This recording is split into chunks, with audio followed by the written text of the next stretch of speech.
مولانا شریف تھانوی رحمہ اللہ تعالیٰ کو کسی نے فرمایا کہ ابوالکلام آزاد جو ہیں وہ پاکستان بننے کے قائل نہیں ہے, وہ آپ سے بحث کرنا چاہتے ہیں. ٹھیک ہے نا, وہ آپ سے بحث کرنا چاہتے ہیں. تو کسی نے بتایا حضرت ابوالکلام آنا چاہتا ہے. حضرت نے مزاح میں فرمایا آنے دو, یہاں جد الکلام بیٹھا ہوا ہے. یعنی اب کہتے ہیں باپ کو اور جد کہتے ہیں دادا کو. وہ اگر کلام کا باپ ہے تو ہم کلام کے دادا ہیں. ان کی آپس میں بحث بھی ہوئی اور مباحثے بھی ہوئے, بڑی محبت سے, بڑے سلیقے سے. اس کے باوجود اپنی رائے پر قائم. شیخ الحدیث مولانا زکریا رحمہ اللہ تعالیٰ کو کسی نے بتایا کہ آپ تو سرے سے سیاست میں حصہ ہی نہیں لیتے, ملکی حالات کہاں تیسرا گروپ ایک یہ تھا جو دونوں طرف کہیں بھی نہیں تھا. وہ کہتا تھا ہم سیاست میں. بھائی مولانا تھانوی رحمہ اللہ کی, مولانا اشرف علی تھانوی کی رائے یہ تھی کہ پاکستان بننا چاہیے اور سیاست میں وہ پڑھے. انہوں نے اپنے شاگردوں کو بھیجا, قائد اعظم سے ملاقاتیں ہوئی, قائد اعظم کو دین کے قریب لانے میں بہت بڑا کردار ہے. یہاں تک کہ قائد اعظم پینٹ شرٹ پہنا کرتے تھے. مولانا اشرف علی تھانوی رحمہ اللہ کی محنت سے انہوں نے وہ شیروانی پر آ گئے. انہوں نے کہا یہ لباس جو ہے نا ہمارے ملک میں ماڈرن لوگوں کا سمجھا جاتا ہے, لوگ اس سے آپ کو اسلامی لیڈر نہیں سمجھیں گے, تو آپ اپنا لباس چینج کریں. قائد اعظم اس پہ بھی ایگری ہو گئے. اور حکیم الامہ مولانا اشرف علی تھانوی قائد اعظم کی بہت, وہ کہتے تھے اس کے گیٹ اپ پہ نہ جاؤ. وہ کہتے تھے قائد اعظم ان کے گیٹ اپ پہ نہ جاؤ, یہ آدمی اندر سے مسلمان ہے. اور ملک لینے کے لیے جو پیچیدگیاں ہیں اور اس کے جو سائیڈ افیکٹ ہیں ان کو یہ ہم سے زیادہ سمجھتے ہیں. انہوں نے لا پڑھا ہوا ہے. سمجھ میں آ رہی ہے بات کہ نہیں آ رہی؟ وہ یہ زیادہ اچھا سمجھتے ہیں.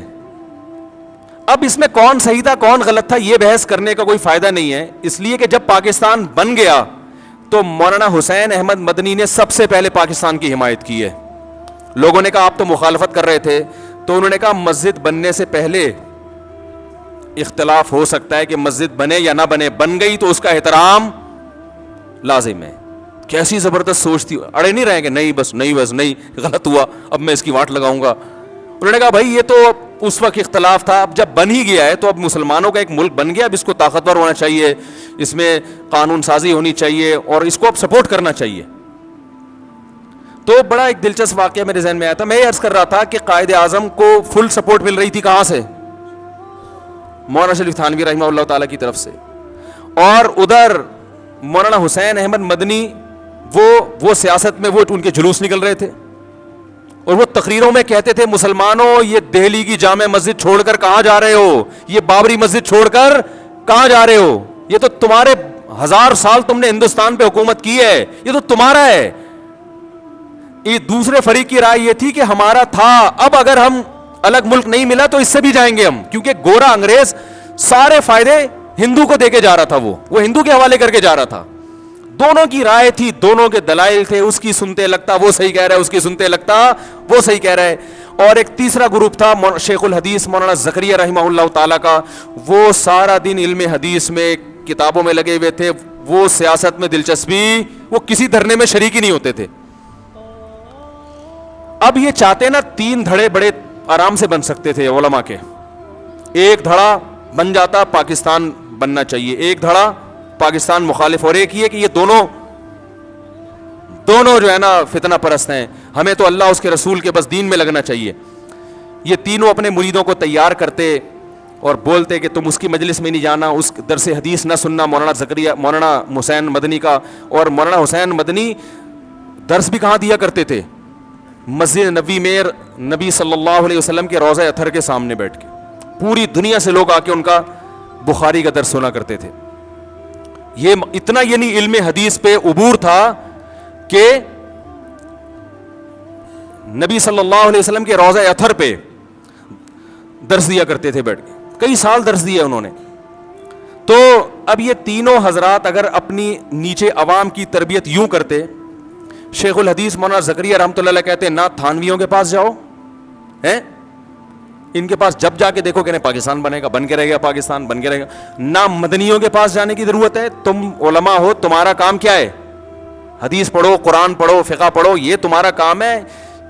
قریب بھی ان کے پھٹکنے کی اجازت نہیں ہے. کیا خیال ہے بھائی؟ اور مدنی گروپ کہتا ہے کہ یہ مسلمانوں کو مروا رہے ہیں, یہ الگ ملک بنا کے یہ سارا ہندوؤں کے حوالے کر کے مروا رہے ہیں. ان کے یہ ورڈنگ نہیں تھی, ان کا یہ تھا میری رائے یہ دوسروں پہ تہمتیں نہیں لگائی انہوں نے, تہمتیں اگر تہمتیں لگانا شروع کر دیتے نا کہ ان کی نیت ہی غلط ہے, معاملہ پھر خراب ہوتا ہے.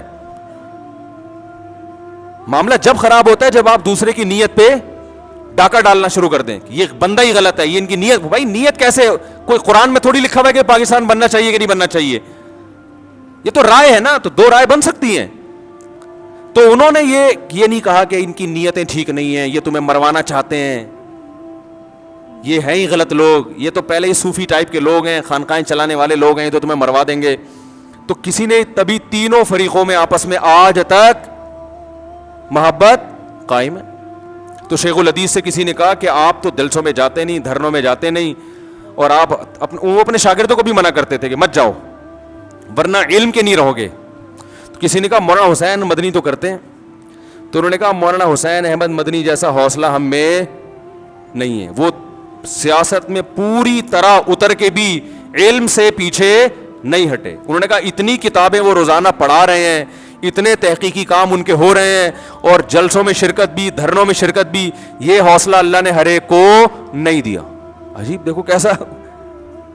تو اپنے شاگردوں کا یہ ذہن بنایا جس کی وجہ سے آج بھی ان کے شاگردوں میں آپس میں محبت ہے. ہمارے حضرت تو انہی کے شاگردوں میں سے تھے نا.